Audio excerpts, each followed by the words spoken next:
السلام علیکم ورحمۃ اللہ وبرکاتہ۔ الحمد للہ وکفا وسلام علی عبادہ الذین اصطفیٰ۔ اشہد ان لا الہ الا اللہ وحدہ لا شریک لہ واشہد ان محمدا عبدہ ورسولہ صلی اللہ علیہ وآلہ وسلم۔ اللہم صلی علی محمد وعلی آل محمد کما صلیت علی ابراہیم وعلی آل ابراہیم انک حمید مجید۔ اللہم بارک علی محمد وعلی آل محمد کما بارکت علی ابراہیم وعلی آل ابراہیم انک حمید مجید۔ اما بعد، اللہ کے فضل، اس کی توفیق اور اس کی رحمت سے آج 10ویں پارے کے ساتھ ہمارا قیام مکمل ہوا۔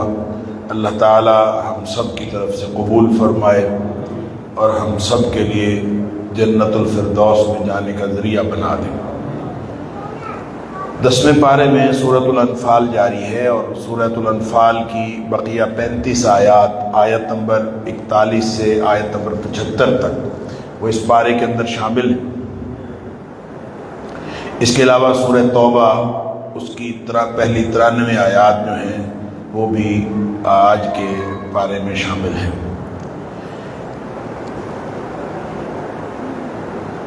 سورہ انفال کے بارے میں کل میں نے عرض کیا تھا کہ اس کا جو مرکزی مضمون ہے وہ غزوہ بدر پر تبصرہ ہے۔ جہاد کے آداب بتائے گئے ہیں، جہاد کا فلسفہ بھی بتایا گیا ہے، جہاد کی ترغیب بھی دی گئی ہے اور جہاد کے فضائل بھی بتائے گئے ہیں۔ اس کے علاوہ امن و جنگ کے اصول اس میں بتائے گئے ہیں۔ خاص طور پر جہاں سے آیت نمبر 41 سے آغاز ہو رہا ہے 10ویں پارے کا، اس میں احکام صلح و جنگ اور مال غنیمت کا تذکرہ کیا جا رہا ہے۔ بدر میں ابلیس کے کردار کا تذکرہ کیا گیا ہے اور منافقین اور ابو جہل وغیرہ کا ذکر ہے، ان کے کردار کا ذکر ہے۔ تو پہلی آیت میں مال غنیمت کی تقسیم کا ایک ضابطہ بیان کیا گیا ہے کہ مال غنیمت جو ہے اس کے 5 حصے کیے جائیں گے اور ایک حصہ جو ہے وہ بیت المال کے لیے ہوگا، باقی 4 حصے مجاہدین میں تقسیم ہوں گے۔ پھر اللہ کریم نے بدر کے دن کو یوم الفرقان کہا ہے۔ اب دیکھ لیجئے کہ قرآن نازل ہونا شروع ہوا نبی اکرم صلی اللہ علیہ وسلم پر، اور پھر 13 سال مکے میں نازل ہوتا رہا۔ پھر نبی پاک صلی اللہ علیہ وسلم مدینے میں تشریف لے گئے اور سورہ آل عمران کی ابتدا میں اللہ کریم نے فرمایا وَأَنزَلَ الْفُرْقَانَ، کہ اللہ نے یہ فرقان نازل کیا ہے، قرآن کو فرقان کہا۔ پھر غزوہ بدر 2 ہجری میں ہوا ہے، گویا قرآن کے نزول کے آغاز سے 15 سال بعد ایک معرکہ ہوا ہے اور اس دن کو قرآن نے یوم الفرقان کہا ہے۔ فرقان کا مطلب ہوتا ہے حق اور باطل میں فرق کر دینے والا۔ تو قرآن جس مقصد کے لیے گویا آیا تھا، اس مقصد کی تکمیل جو ہے وہ غزوہ بدر کے اندر ہو رہی ہے۔ آیت نمبر 42 سے 44 تک مزید انعامات بدر کا تذکرہ ہے جو اللہ کریم نے نبی اکرم صلی اللہ علیہ وسلم اور آپ کے ساتھیوں کے اوپر کیے۔ بلندی پر جگہ مل گئی، خواب میں کفار کی قلت دکھائی گئی تاکہ مسلمانوں کے اندر، اہل ایمان کے اندر جوش پیدا ہو، اور حقیقت میں بھی ان کی قلت ہی دکھائی گئی۔ پھر اس کے علاوہ کفار کی نظر میں مسلمانوں کو قلیل دکھایا گیا، تھوڑا دکھایا گیا تاکہ وہ جنگ سے فرار نہ ہو جائے۔ ابتدا میں ان کو قلیل دکھایا گیا، بعد میں ان کو دگنا۔ سورہ آل عمران کے اندر آیت نمبر 113 میں اس کا ذکر ہے کہ پھر ان کو دگنا دکھایا گیا اور پھر وہ بھاگ گئے۔ پھر آداب جہاد کی تعلیم ہے آیت نمبر 45 سے آنورڈز کہ اللہ کی نصرت کے بغیر، اللہ کی مدد کے بغیر جنگ نہیں جیتی جا سکتی، اور اللہ کی مدد لینے کے لیے جن بنیادی اصولوں کی اور جس بنیادی ضابطے کی ضرورت ہے، اس میں سب سے پہلی بات ہے ثابت قدمی، کہ اذا لقیتم فئۃ فاثبتوا، ثابت قدم رہو۔ اور دوسری چیز ہے کثرت سے ذکر الہی، واذکروا اللہ کثیرا لعلکم تفلحون۔ پھر یہ ہے اللہ اور اس کے رسول صلی اللہ علیہ وسلم کی اطاعت، واطیعوا اللہ ورسولہ ولا تنازعوا، آپس میں اختلافات سے اجتناب کرو، اور آپس میں جب اختلافات ہو جائیں گے فتفشلوا وتذهب ريحكم، پھر تم کمزور پڑ جاؤ گے اور تمہاری ہوا اکھڑ جائے گی۔ اللہ اکبر! یہ جو فشل ہے، تفشلوا، ہودج کے پردے کو کہتے ہیں جس کے اندر خواتین کو بٹھایا جاتا ہے، گویا عورتوں کی طرح کمزور ہو جانے کو فشل کہتے ہیں کہ تمہاری طاقت ساری کی ساری ختم ہو جائے گی۔ پھر فرمایا غرور سے پرہیز کرو، بلکہ جو مغرور اور ریاکار لوگ ہیں ان کی مشابہت بھی نہیں کرنی، اس لیے کہ ریاکاری سے تو پرہیز کرنا ہی کرنا ہے اور غرور سے بھی پرہیز کرنا ہے، ان لوگوں کی مشابہت بھی نہیں کرنی۔ اور پھر اس کے بعد اللہ کریم نے فرمایا کہ ابلیس جو ہے وہ دھوکہ دے رہا تھا، آیت نمبر 48 کے اندر فرمایا، اور وہ میدان جنگ سے فرار ہو گیا اور اس نے کہا انی ارا ما لا ترون انی اخاف اللہ، مجھے اللہ سے ڈر لگتا ہے، میں جو کچھ دیکھ رہا ہوں تم نہیں دیکھ رہے۔ پھر اس کے بعد جو کفار کی برزخی ذلت ہے اس کا تذکرہ ہے آیت نمبر 50 کے اندر۔ اس کے بارے میں مفسرین کا خیال یہ ہے کہ دنیا میں بھی کفار کی ذلت کا اس سے مراد ہو سکتی ہے، برزخی ذلت بھی اس سے مراد ہو سکتی ہے، اور قیامت کو جہنم کی طرف لے جاتے ہوئے وَلَوْ تَرَىٰ إِذْ يَتَوَفَّى الَّذِينَ كَفَرُوا الْمَلَائِكَةُ يَضْرِبُونَ وُجُوهَهُمْ وَأَدْبَارَهُمْ، کہ کافروں کو جب فرشتے جہنم کی طرف لے کے جا رہے ہوں گے، يَضْرِبُونَ وُجُوهَهُمْ وَأَدْبَارَهُمْ، وہ ان کے چہروں پر اور ان کی پیٹھوں کے اوپر مار رہے ہوں گے، ذُوقُوا عَذَابَ الْحَرِيقِ، یہ جلتا ہوا اور جلانے والا عذاب چکھو۔ پھر اس کے بعد اللہ کریم نے آیت نمبر 56 اور 58 میں ایک بڑا زبردست اصول بیان کیا ہے۔ جنگ کے دوران عام طور پہ جو مختلف اقوام ہیں وہ معاہدہ کرتی ہیں اور معاہدہ کر کے توڑ دیتی ہیں۔ فرمایا جن کے ساتھ جن کا ٹریک ریکارڈ یہ ہو کہ وہ معاہدہ کر کے توڑ دیتے ہیں، تم ان کے ساتھ خواہ معاہدے کر کے قائم رہنے کی کوئی ضرورت نہیں ہے۔ وَإِمَّا تَخَافَنَّ مِنْ قَوْمٍ خِيَانَةً، اگر کسی قوم سے خیانت کا ڈر ہو، فَقْبِضْ إِلَيْهِمْ عَلَىٰ سَوَاءٍ، تو برابری کی سطح پر ان کے منہ پہ دے مارو ان کا معاہدہ، کوئی ضرورت نہیں ہے کسی معاہدے کی۔ ایسا نہیں ہے کہ مسلمان ہمیشہ معاہدے کی پابندی کرتے رہے اور کافر جو ہے معاہدے کو توڑ کے پھینکتے رہے۔ جب کبھی آپ کو خیال ہو کہ وہ یہ خیانت کریں گے، بددیانتی کریں گے، تو ان کے منہ پہ مارو۔ ان اللہ لا يحب الخائنین، اللہ تعالیٰ بددیانتوں کو پسند نہیں کرتا۔ ایک بات اس سے پہلے فرمائی جو ترتیب میں بعد میں ہے اور یہاں آیت کے اندر پہلے ہے کہ فرمایا کہ الذین عاہدت منہم ثم ینقضون عہدہم فی کل مرۃ وہم لا یتقون، آپ ان کے ساتھ معاہدہ کرتے ہیں، ہمیشہ معاہدہ توڑ دیتے ہیں، آپ معاہدہ کرتے ہیں معاہدہ توڑ دیتے ہیں۔ فإما تثقفنہم فی الحرب، جب کبھی آپ جنگ میں ان کے اوپر غالب آ جائیں، ڈومینیٹ کر جائیں، فشرد بہم من خلفہم لعلہم یذکرون، ان کو وہ مارو کہ ان کے پچھلے بھی بھاگ جائیں، اس طرح کی ان کے ساتھ سلوک کرو۔ پھر فرمایا قوت کی تیاری رکھو۔ وَأَعِدُّوا لَهُم مَّا اسْتَطَعْتُم مِّن قُوَّةٍ مِّن رِّبَاطِ الْخَيْلِ تُرْهِبُونَ بِهِ عَدُوَّ اللَّهِ وَعَدُوَّكُمْ، کہ دیکھیں اسلام کی جو پالیسی ہے نا وہ جنگ نہیں ہے۔ کوئی غور سے سن لیں میری بات، اسلام کی پالیسی جنگ نہیں ہے، اسلام کی پالیسی جنگی تیاری ہے۔ جنگ کی تیاری اس لیے ہے کہ جو دشمن ہیں وہ دبک کے بیٹھے رہیں اور معاشرے کا امن تباہ کرنے والے، چاہے وہ انٹرنل فیکٹر ہو چاہے ایکسٹرنل فیکٹر ہو، وہ دبک کے بیٹھے رہیں اور معاشرے کا امن تباہ نہ کریں، تاکہ اس لیے تم نے جنگ کی تیاری رکھنی ہے۔ ترہبون بہ عدو اللہ وعدوکم، اور وہ تیاری کتنی رکھنی ہے جتنی تمہارے پاس استطاعت ہے۔ بندوقیں ہیں تو ان کو تیل چھیل مال کے رکھو، ڈنڈے ہیں تو ان کو تیل چھیل مال کے رکھو، ایٹم بم ہے تو اس کو تیار کر کے رکھو، جو اللہ تعالیٰ نے استطاعت دی اس کو تیار کر کے رکھو۔ ترہبون بہ عدو اللہ وعدوکم، تاکہ اس سے تمہارے دشمن بھی اور اللہ کے دشمن بھی دبک کے بیٹھے رہیں۔ اب ظاہر ہے آپ اگر کہیں گے کہ ایٹم بم محفوظ ہاتھوں میں ہے تو وہ تو دبک کے نہیں بیٹھیں گے نا، آپ کہیں گے ایٹم بم جو ہے ہم نے تیار کر کے رکھا ہوا ہے، ہم نے چلانے کے لیے رکھا، ہم نے اس کو سنبھالنے کے لیے نہیں رکھا۔ اور بڑی معروف بات ہے کہ جب ضیاء الحق تھا تو ایک دفعہ حالات پیدا ہو گئے تھے جنگ کے، اور راجیو گاندھی تھا اس وقت، تو ضیاء الحق میچ دیکھنے چلا گیا تھا انڈیا، اور وہ میچ دیکھ کے ظاہر ہے پھر وہ سرکاری جو انٹرنیشنل پروٹوکول کے مطابق راجیو گاندھی ان کو واپس ایئرپورٹ پہ چھوڑنے آیا، تو ضیاء الحق اس کو تھوڑی دیر ایک طرف لے کے جا کے کوئی بات کی اس سے، اور بات کر کے واپس آ گئے۔ جہاز میں بیٹھے تو صحافیوں نے پوچھا کہ کیا بات ہوئی راجیو گاندھی سے، اب جنگ ہوگی کہ نہیں، ساری ڈپلائمنٹ ہوئی تھی، ایسے جنگ کا ماحول بنا ہوا تھا، تو اس سے پوچھا کہ جنگ اب ہوگی کہ نہیں، ضیاء الحق نے کہا جنگ نہیں ہوگی۔ اس نے کہا کیوں، اس سے بات ہو گئی؟ کہ نہیں، میں نے تو ایک بات کی تھی، اس وقت پاکستان نے ڈکلیئر نہیں کیا ہوا تھا کہ ہمارے پاس ایٹمی طاقت ہے۔ ضیاء الحق کہتا ہے میں نے اس سے پوچھا تھا تمہارے پاس ایٹم بم ہے؟ انہوں نے کہا ہاں ہے۔ تو میں نے کہا اگر جنگ ہوئی تو ایٹم بم چلاؤ گے؟ اس نے کہا نہیں ہم نہیں چلائیں گے۔ ضیاء الحق نے کہا میں نے اس کو کہا کہ ہمارے پاس ایٹم بم ہے، جنگ ہوئی تو ہم چلا دیں گے، بس اتنی سی بات۔ ترہبون بہ عدو اللہ عدوکم، تم اللہ کے اور اپنے دشمنوں کو اس سے ڈراؤ۔ وآخرین من دونہم لا تعلمونہم اللہ یعلمہم، ایسے اور بھی ہیں جو چھپے ہوئے دشمن ہیں جن کو تم نہیں جانتے، اللہ ان کو جانتا ہے اور ان کو۔ اچھا، لڑائی چونکہ پالیسی نہیں ہے، لہذا عین لڑائی کے وقت پالیسی صرف ہے تیاری رکھنا، اور جس وقت کوئی بھی بیرونی دشمن یا اندرونی دشمن امن تباہ کرنے کی کوشش کرے پھر ادارہ جہاد حرکت میں آ جاتا ہے اور پھر اس کے خلاف۔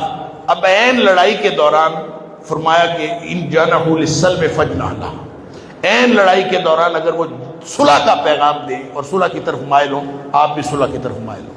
اللہ اکبر۔ وتوکل علی اللہ، اور اللہ پر توکل کرو۔ اب یہ بھی ہو سکتا ہے کہ لڑائی کے دوران وہ صلح کا پیغام دھوکے سے بھیج رہے ہو۔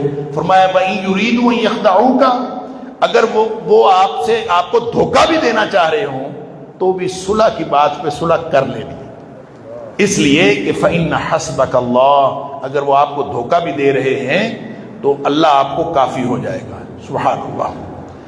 پھر آگے غنائم کے موقع پر فرمایا کہ مسلمانوں کے حوالے سے لو انفق، ایک بڑا زبردست اصول ہے، مومنین کی باہمی محبت اللہ کا انعام ہے۔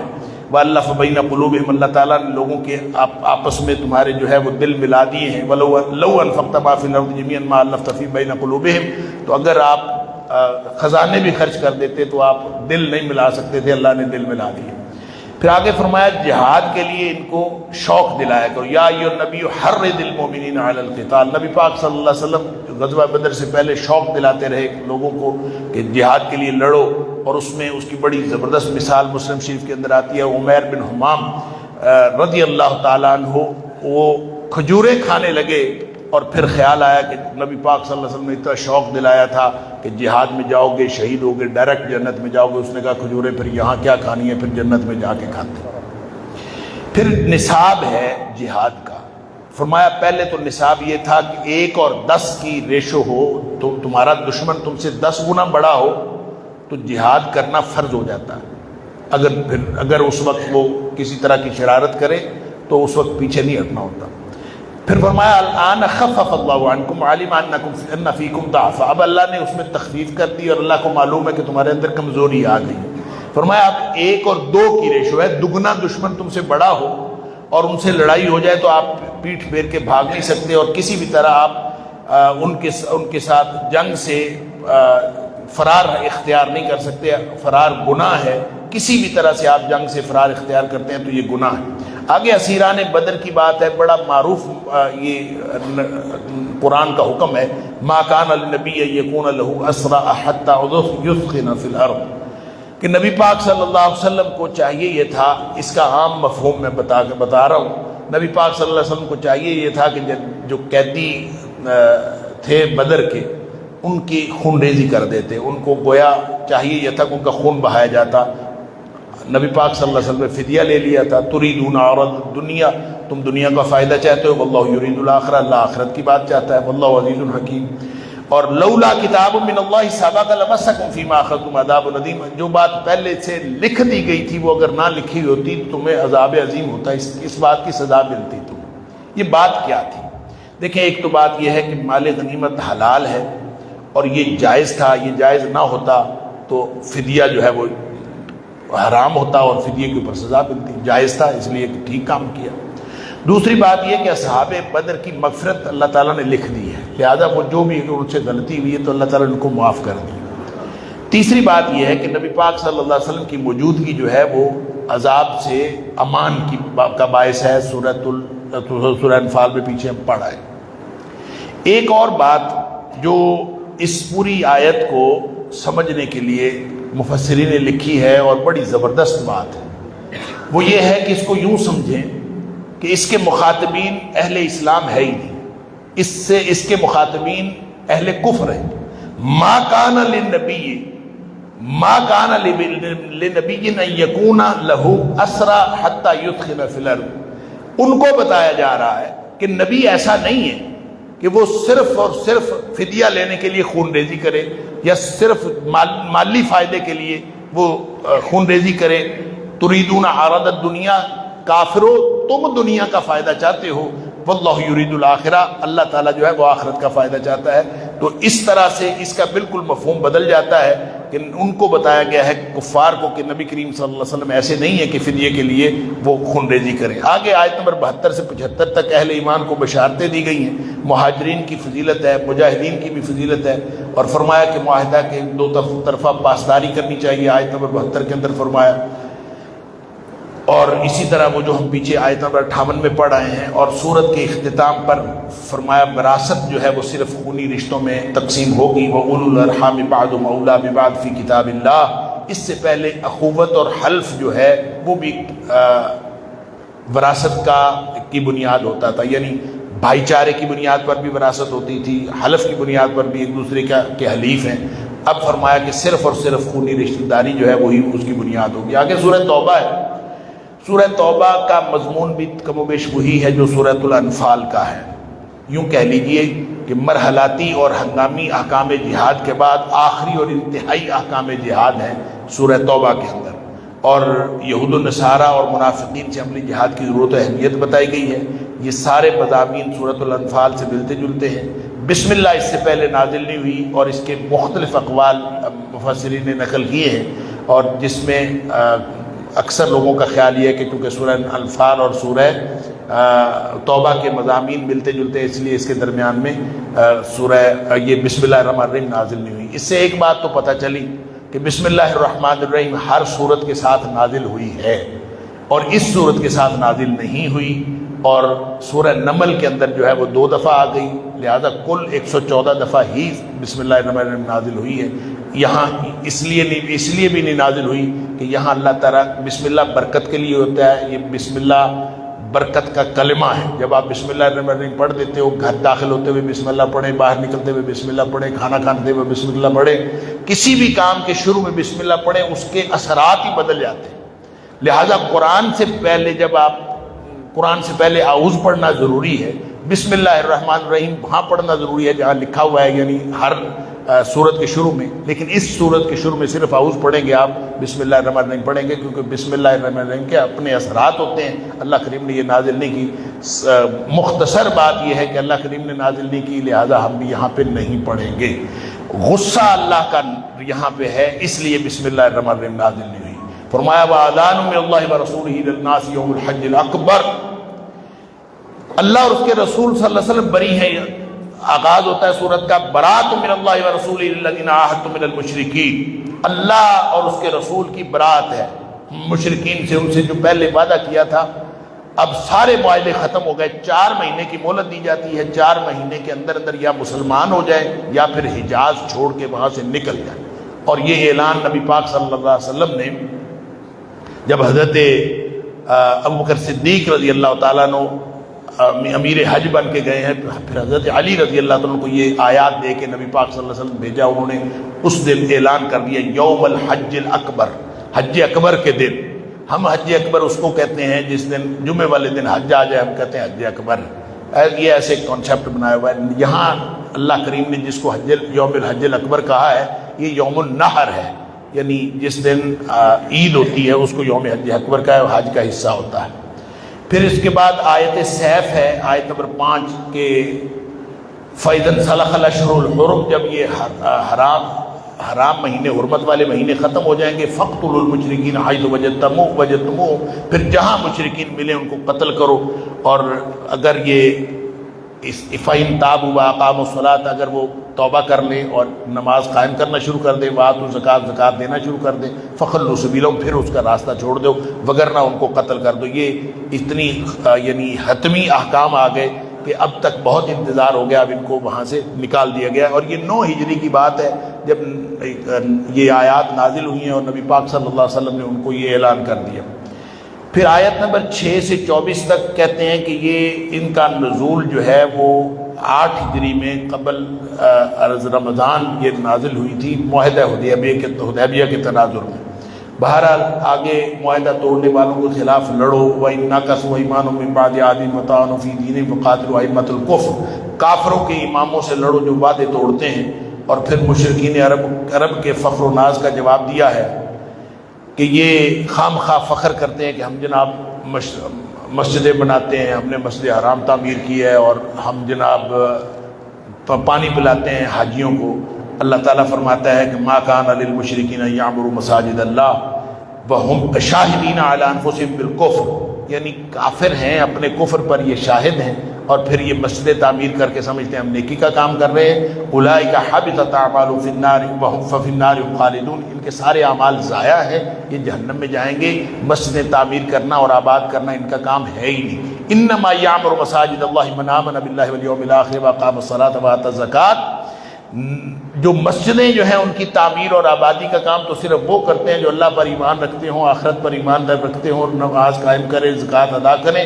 وَلَمْ يَخْشَ إِلَّا اللَّهُ، اللہ کے علاوہ کسی اور سے نہ ڈرے، وہ مسجدیں آباد کرتے ہیں۔ پھر اللہ تعالیٰ فرماتا ہے اجعلتم سقایۃ الحاج وعمارۃ المسجد الحرام کمن آمن باللہ والیوم الآخر وجاہد فی سبیل اللہ، کیا تم نے حاجیوں کو پانی پلانا اور مسجدوں کی تعمیر کو اس کے برابر قرار دے دیا ہے کہ جو لوگ ایمان لائیں اللہ پر اور آخرت کے دن پر اور جہاد کریں اللہ کے راستے میں، اس کے برابر تم نے یہ ان کو قرار دے دیا ہے؟ لا یستوون عند اللہ، اللہ کے ہاں یہ برابر نہیں۔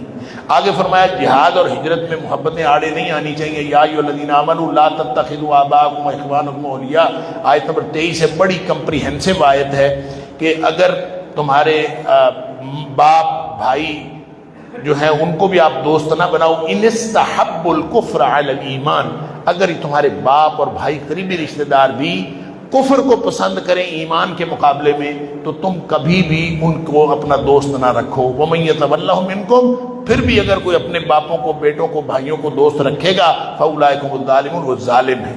آگے آیت نمبر 24 میں فرمایا محبتوں میں اولین ترجیح اللہ اور اس کا رسول صلی اللہ علیہ وسلم ہونا چاہیے۔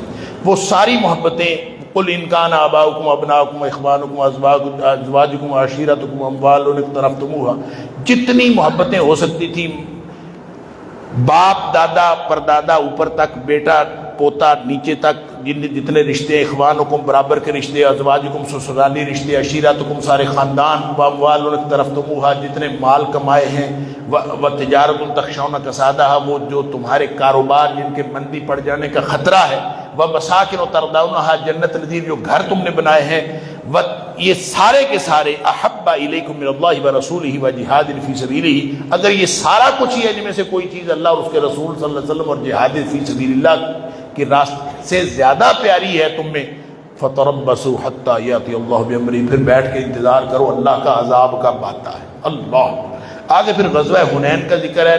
فتح مکہ سے 2 ہفتے بعد ایک اور جنگ لڑی گئی تھی، غزوہ حنین، نبی پاک صلی اللہ علیہ وسلم اس میں گئے، 12,000 کا لشکر تھا، 10,000 کا لشکر تھا غزوہ فتح مکہ میں، اور جب نبی پاک صلی اللہ علیہ وسلم 2 ہفتے بعد غزوہ حنین کے لیے گئے تو 2,000 مزید ساتھ مل گئے، 12,000۔ اتنا بڑا لشکر نبی پاک صلی اللہ علیہ وسلم کی موجودگی میں اس سے پہلے کبھی نہیں تھا، لہٰذا بعض صحابہ کے منہ سے نکلا آج ہمیں کون شکست دے سکتا ہے، ہم تو 313 سے ہم نے شکست دے دی۔ اللہ یاد رکھیے، مسلمانوں کو جو فتح ہوتی ہے وہ صرف اللہ کی مدد سے ہوتی ہے، وہ افرادی قوت سے بھی نہیں ہوتی اور وسائل سے بھی نہیں ہوتی، وہ صرف اللہ کی مدد سے ہوتی ہے۔ اور جب کبھی وسائل اور مادی قوت، آپ غزوہ بدر سے لے کر آج تک تاریخ کی کوئی ایک جنگ نہیں آپ بتا سکتے جس میں مسلمان وسائل اور افرادی قوت میں زیادہ ہوں اور پھر مسلمانوں نے جنگ جیتی۔ ہمیشہ جنگ وہ مسلمانوں نے جیتی ہے جب دشمن سے یہ وسائل میں کم ہوئے ہیں، پھر انہوں نے جنگ جیتی۔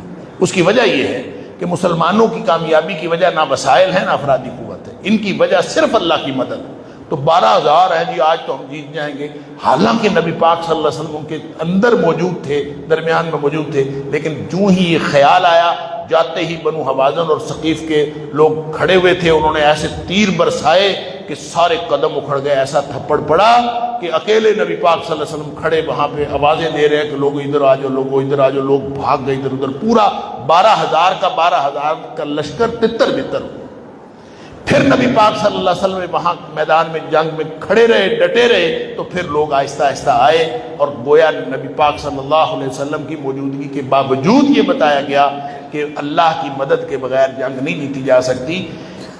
پھر اس کے بعد حتمی احکام کی مزید وضاحت کی گئی ہے کہ یا ایھا الذین آمنوا انما المشرکون نجس، یہ مشرک پلید ناپاک ہیں، آج کے بعد کبھی یہ مسجد حرام کے قریب نہ جائیں۔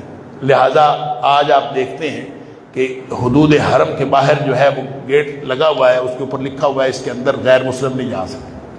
اس دن سے، جس دن سے اللہ تعالیٰ نے فرما دیا کہ فلا یقربوا المسجد الحرام بعد عامہم ھذا، آج کے بعد کبھی نہیں جائے گی اس سال کے بعد، تو وہ اس سال کے بعد الحمدللہ حدود حرم میں کبھی کافر داخل نہیں ہو سکتے۔ اور یہ الحمدللہ اعزاز صرف مسلمانوں کا ہے، ہم جب وہاں جاتے ہیں تو ہم وہاں پہ داخل ہو جاتے ہیں، اس سے بڑا اعزاز اور کیا ہوگا۔ آیت نمبر 29 سے 35 تک یہود و نصارہ سے جہاد کا تذکرہ ہے کہ ان کے ساتھ جہاد کرو، قاتلوا الذین لا یؤمنون باللہ ولا بالیوم الآخر، جو اللہ اور آخرت پر ایمان نہیں رکھتے ان کے ساتھ لڑو، اس وقت تک لڑو حتی یؤتوا الجزیۃ عن ید وہم صاغرون، یا تو وہ ماتحتی قبول کر لیں یا پھر مر جائیں اور ان کے خلاف لڑو۔ فرمایا کہ یہ ایسے ہیں کہ انہوں نے اتخذوا احبارهم ورهبانهم اربابا من دون اللہ، اللہ کو چھوڑ کر اپنے درویشوں اور علماء کو رب بنا لیا۔ عدی بن حاتم نے پوچھا نبی پاک صلی اللہ علیہ وسلم سے، پہلے عیسائی تھے، انہوں نے کہا ہم نے تو رب نہیں بنایا، آپ کا قرآن کہتا ہے رب بنا لیا، ہم نے تو رب نہیں بنایا۔ نبی کریم صلی اللہ علیہ وسلم فرمایا ان کے فتوے مانتے ہیں کہ مانتے ہیں، ان کے فتوے مانتے ہیں، حلال حرام کے فتوے اللہ کے حکم کو نہیں مانتے بلکہ علماء اور درویشوں کے فتوے کو مانتے۔ انہوں نے حلال کہا تو انہوں نے حلال مان لیا، انہوں نے حرام کہا تو انہوں نے حرام مان لیا۔ نبی کریم صلی اللہ علیہ وسلم فرمایا ذالک عبادتہم ایاہم، ان کی اتباع کرنا یہی ان کی عبادت ہے۔ اللہ اکبر، اور اسی کا مطلب ہے کہ ان کو اللہ کو چھوڑ کر رب بنایا ہوا ہے۔ آگے پھر فرمایا کہ یہ جو اشہر الحرم ہے، حرمت والے مہینے 4 ہیں، ان عدت الشہور عند اللہ 12 شہرا فی کتاب اللہ یوم خلق السماوات والارض منہا 4 حرم، جس دن سے زمین و آسمان پیدا ہوئے اللہ کے ہاں گنتی مہینوں کی 12 ہے، ان میں سے 4 جو ہیں وہ حرمت والے مہینے ہیں۔ یہ 4 حرمت والے مہینے کون سے ہیں یہ قرآن نے نہیں بتایا، یہ بتایا 4 حرمت والے مہینے۔ یہ نبی پاک صلی اللہ علیہ وسلم بخاری شریف کی حدیث، ایک رجب ہے، 3 مسلسل ہیں، ذوالقعدہ، ذی الحجہ اور محرم، اور ایک رجب ہے۔ یہ 4 مہینے جو ہیں حرمت والے مہینے۔ ذالک الدین القیم فلا تظلموا فیہن انفسکم، ان مہینوں میں خاص طور پر اپنی جانوں پر ظلم نہ کرو۔ اور لیکن ایک بات فرمایا کہ یہ نہیں ہے کہ ہمیشہ چپ کر کے بیٹھے اور حرمت والا مہینہ ہے جی ہم نے نہیں لڑنا۔ وَقَاتِلُوا الْمُشْرِكِينَ كَافَّةً كَمَا يُقَاتِلُونَكُمْ كَافَّةً، جس طرح کافر تم سے لڑتے ہیں تم بھی ان سے لڑو۔ سورہ بقرہ میں ہم نے پڑھا تھا کہ فَاعْتَدُوا عَلَيْهِ بِمِثْلِ مَا اعْتَدَىٰ عَلَيْكُمْ، جس طرح وہ تمہارے اوپر زیادتی کرتے ہیں تم بھی ان کے اوپر زیادتی کرو۔ اور وَالْحُرُمَاتُ قِصَاصٌ، الشہر الحرام بالشہر الحرامی والحرمات قصاص، یہ سورہ بقرہ کے اندر ہم پڑھا ہے کہ حرمت والا مہینہ اس کی حرمت والے مہینے کے بدلے میں ہے۔ ایسا نہیں ہے کہ کسی کی مرضی ہو تو وہ ایک فریق جو ہے حرمت والے مہینے کی جو ہے وہ حرمت کا خیال کر رہا ہے اور دوسرا حملہ کر رہا ہے، وہ اگر لڑ رہے ہیں تم بھی لڑو۔ اللہ اکبر۔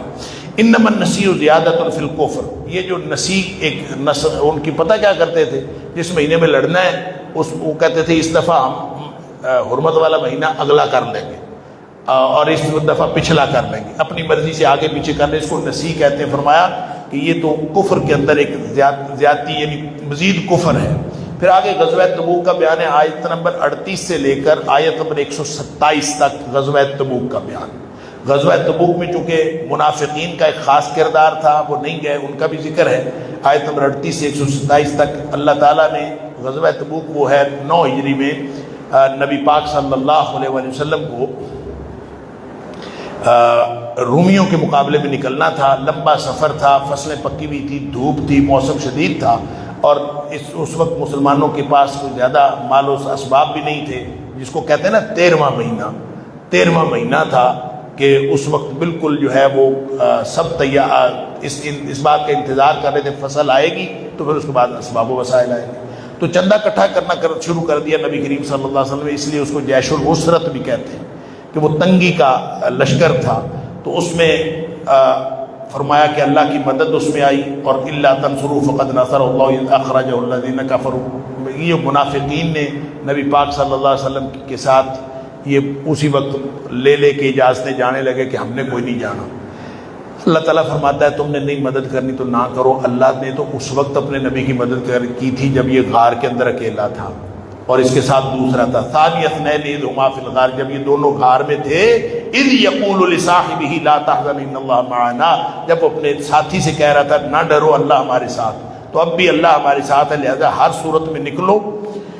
انفروا خفافا وثقالا وجاہدوا باموالکم وانفسکم. آگے منافقین کا طرز عمل بتایا کہ چونکہ لو کان عارضا قریبا وسفرا قاصدا لاتبعوک، اگر قریب کا کوئی سفر ہوتا تو یہ آپ کے پیچھے جاتے. ولکن بعدت علیہم الشقہ، اللہ مسافت کیونکہ دور کی ہے لہذا انہوں نے کہا جی ہم نے کو نہیں جانا. وسیحلفون باللہ، فرمایا کہ آپ کے پاس آ کے قسمیں اٹھا کے اجازتیں مانگیں گے تو آپ جو ہے وہ ان کو نبی کریم نے واللہ یعلم انہم لکاذبون، اللہ تعالیٰ نے فرمایا یہ سب جھوٹے ہیں. عفی اللہ عنک لما اذنت لہم، نبی پاک صلی اللہ علیہ وسلم نے ان کو اجازت دے دی. اللہ نہیں چاہتا تھا کہ اجازت ہو. اللہ فرماتا ہے عفی اللہ عنک لما اذنت لہم، تو نے اجازت دے دی، چل ہم نے معاف کیا. سبحان اللہ، اجازت دے دی. مسلمان جو تھے ظاہر منافقین جو ہیں وہ نکلے نہیں.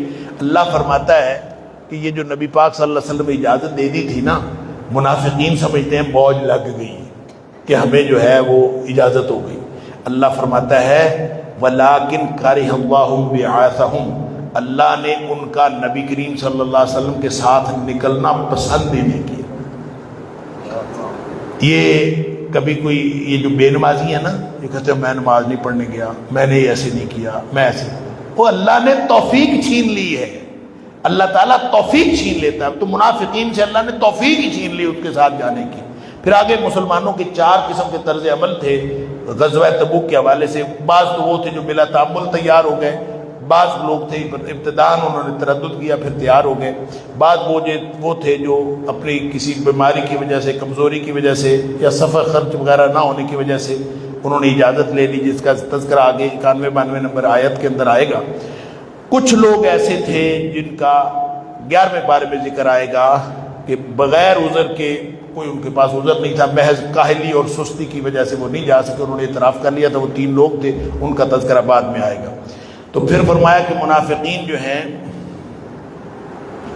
یہ مسلمانوں کی فتح پر ان کو بھی تکلیف ہوتی ہے. مسلمان جس طرح کافروں کو تکلیف ہوتی ہے اسی طرح ان کو تکلیف ہوتی ہے.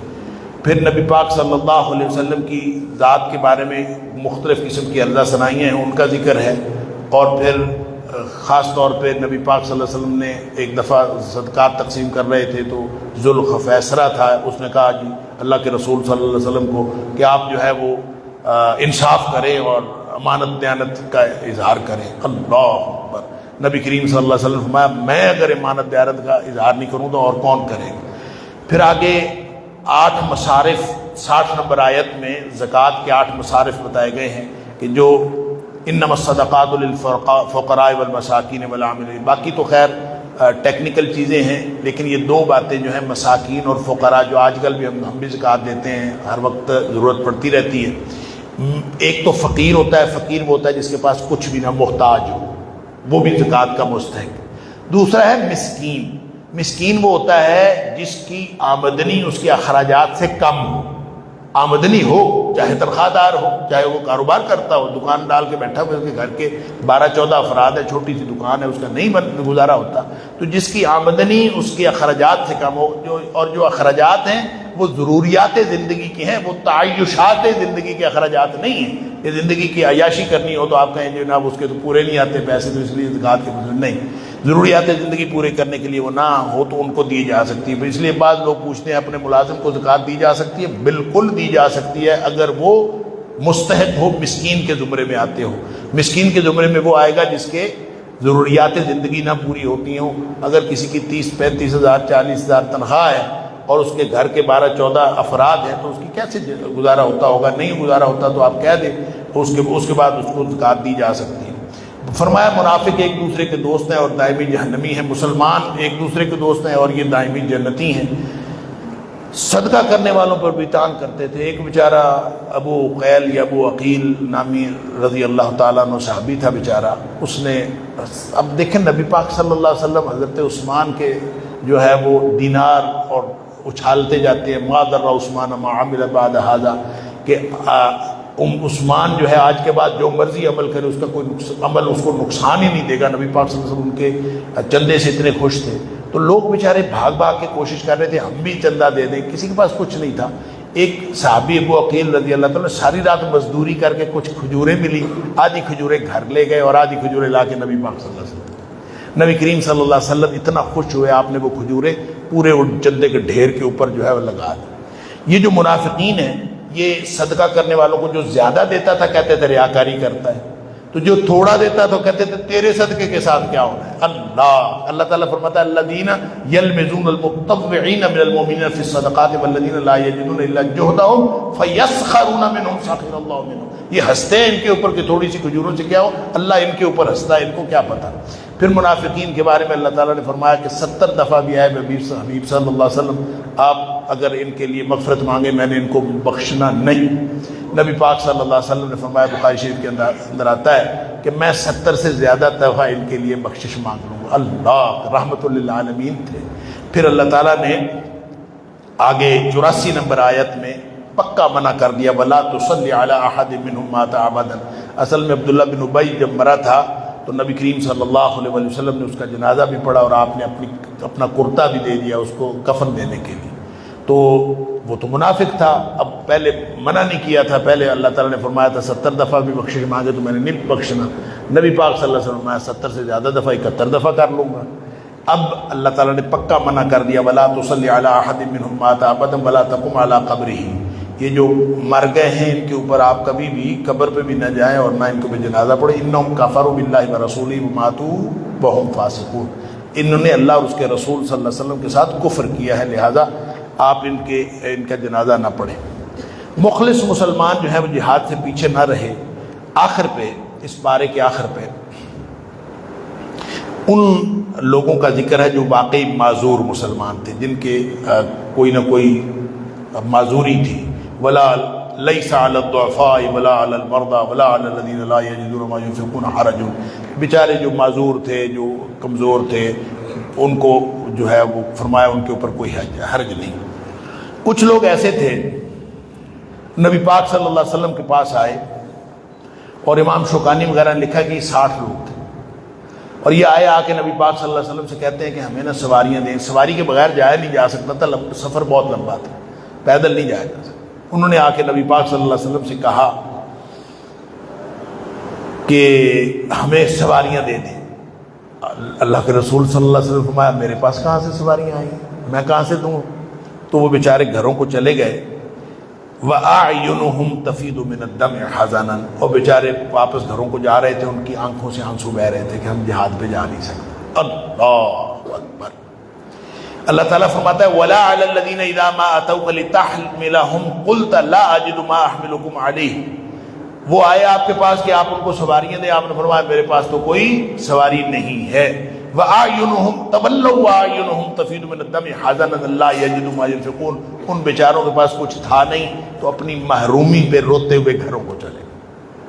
نبی پاک صلی اللہ علیہ وسلم جب گئے سفر کیا تو نبی کریم صلی اللہ علیہ وسلم نے فرمایا ہم جو وادیاں کراس کر رہے ہیں, جو ٹیلے کراس کر رہے ہیں, جو سفر کر رہے ہیں, کچھ لوگ ایسے ہیں جو بیٹھے مدینے میں اور ہمارے ساتھ اجر میں شریک ہیں. لوگ حیران ہو گئے, اللہ کے رسول صلی اللہ علیہ وسلم مدینے میں بیٹھے ہیں کچھ لوگ, تو ان کو کیسے اجر مل رہا ہے. آپ نے فرمایا حبسہم العذر, وہ عذر کی وجہ سے رکے ہیں مگر نہ وہ آ جاتے ہیں. اللہ تعالیٰ مجھے اور آپ کو ہم سب کو قرآن سمجھنے اور عمل کرنے کی توفیق عطا فرمائے. وآخر دعوانا الحمدللہ رب العالمین.